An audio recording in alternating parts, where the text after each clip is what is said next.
Frères et sœurs dans le Seigneur, loué soit Jésus-Christ à jamais. Soyez les bienvenus dans l'émission Top Chrono de la motivation biblique du lundi 16 mars 2026. Alors c'est la nouvelle version de notre Top Chrono, version vidéo. Alors je suis très heureux de vous annoncer que le thème de ce jour, c'est que Dieu est capable de changer ton histoire.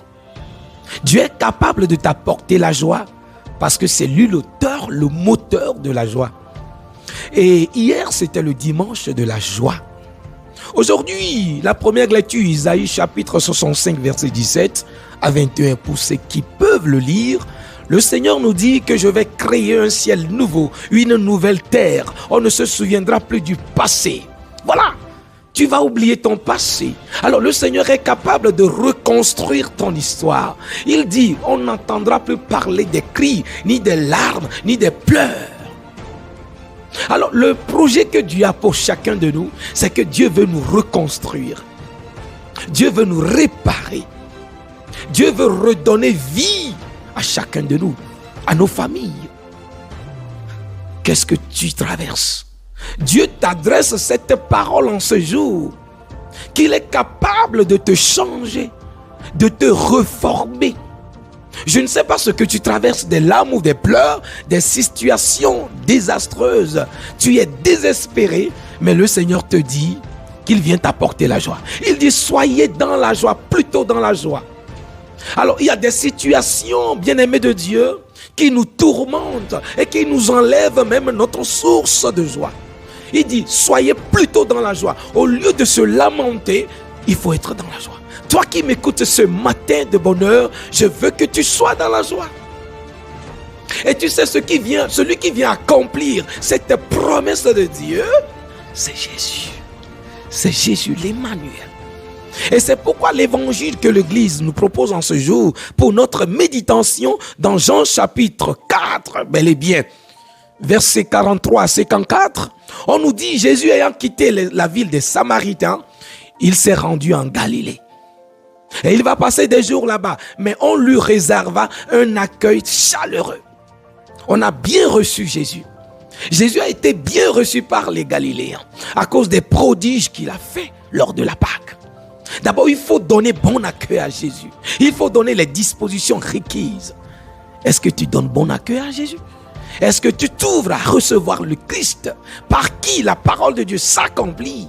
Bien-aimé de Dieu. Alors, il était là, il quittait pour Cana de Galilée, où il avait changé l'eau en vin. Voilà, un fonctionnaire royal qui vient rencontrer Jésus et lui dit, et supplie Jésus de venir chez lui pour guérir son serviteur qui était malade. Jésus va parler des prodiges parce que si vous ne voyez pas des prodiges, vous ne croyez pas. Mais celui-ci va lui dire, viens chez moi. Viens chez moi et imposez les mains à mon serviteur pour qu'il retrouve la guérison avant qu'il ne meure. Alors, Jésus lui répond, ton serviteur est vivant, vas-y. Alors ce dernier crut à la parole de Jésus. Voilà ce que la parole de Dieu nous dit. Il a cru à la parole que le Christ lui a dit et il est parti. Il s'est mis en route. Il partit. Alors toi aussi tu crois à la parole de Jésus. Ce que Jésus te dit aujourd'hui, que ce qu'il veut accomplir avec toi, c'est qu'il veut te redonner vie. Un ciel nouveau, une nouvelle terre. Il veut redonner vie à ce que tu es. Est-ce que tu y crois? Il a cru, il est parti. Et étant sur le chemin, voilà sept serviteurs qui sont venus lui dire que son fils est vivant. Que son fils était vivant. Et il demanda l'heure. On lui dit exactement l'heure. Et il s'est rendu compte que c'est à ce moment précis que Jésus lui disait que va, ton fils est vivant. Vous vous imaginez? Alors, la parole de Dieu a un effet, un impact.